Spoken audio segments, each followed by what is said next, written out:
Hello everybody, this is Mulenga and welcome back to my channel where you join me on a journey of personal and spiritual development. Today I'll be talking about a subject that I'm sure is very close to a lot of people's heart. Have you ever felt that things could just stop and remain as they are so you could sort out certain issues? Can the car not break? Can the kids' school not ask for some money for an outing? Can things just come to a standstill so that I can deal with one thing at a time? You know what? You're not alone. And I wish that, your wish could come true. But for the most part, we have to work under constraints. And that means facing things as they are instead of how we wish, instead of how we wish they were. Monday, Tuesday, I spent a total of 11 hours at SARS, which is the equivalent of IRS, if you're in the US, or the tax people for those in other countries. And that's not something that you postpone, especially when they've given you a final demand. I got notification on a Friday morning, early Monday morning, 2:20 a.m. to be exact, I got the final demand. So I really had to go there. First day, Monday, I spent 4.5 hours just waiting and I didn't get to see anybody.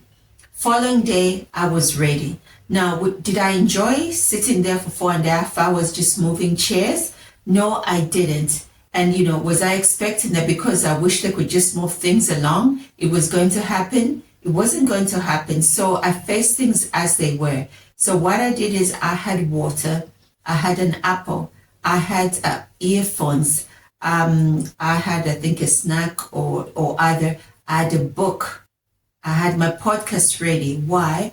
Because I faced things as they were, that I may have to, stay there for quite a while. And I was right. I was there for 6.5 hours. So can you imagine if I said, well, these people should just be, punctual, or they should be efficient. They should streamline things. And you know what? They should, but that wasn't going to change the fact that I was going to sit there for a long time.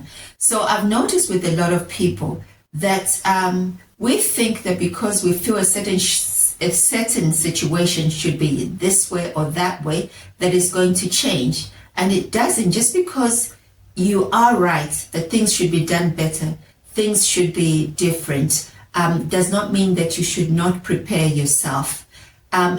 Just to give an illustration, the sub-Saharan ants, as you know, I've authored a book, Dare to Become a Success, Lessons from Ants. So I'm very interested in ants. And I was studying the sub-Saharan ants, and it's only got 10 minutes in which to forage for food, because because the ants live in a desert, and so they have the heat to contend with, as well as predators. So they only have a 10-minute window period in which it's very, very hot. So their predators have to hide and then they can go out. So what they've done is make adjustments, or adaptations, over the years to be able to survive in these harsh conditions. And there are times where we need to adapt ourselves to the conditions that we're facing in order to survive. But they have not only survived, they are thriving in that hot desert sun. So in that 10-minute window break, they don't waste time. They're very, very efficient. I was reading this article where they said they move a straight line from one point to the other. So there is no scenic route to go get to where you need to get, because you either get scorched by the sun or you get eaten by your predators. And then other things that they've done is to collaborate, to work together. So if they find a big piece, or a dead beetle, right? The one ant doesn't try to drag it all by itself. It sends messages to the others, and they come and help it to carry that beetle or whatever, other insect or big, other insect, or maybe a smaller animal, but which is a giant to them. So they'll work together as a team. So I'm asking you, think about any situation where you're facing a constraint.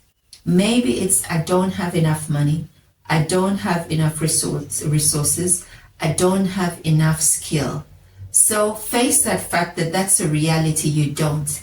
But don't let that be a roadblock. So ask yourself, How can I make the best of the situation as it is, not as I wish it was? So it could be maybe you need to find a good partnership. And I said good partnership. You need to find a good partnership to put money together, collaborating, helping that, calling another aunt to help you carry something. Maybe it's time and you're a mother who's busy. You could join a pool club where one day you're the one driving, you are the one driving the kids. So you could be driving for 2 hours, but that's just one day in the week. And that frees you up to do other things. So you may see that I'm talking a little bit faster than I would like to. And the reason is I have a constraint.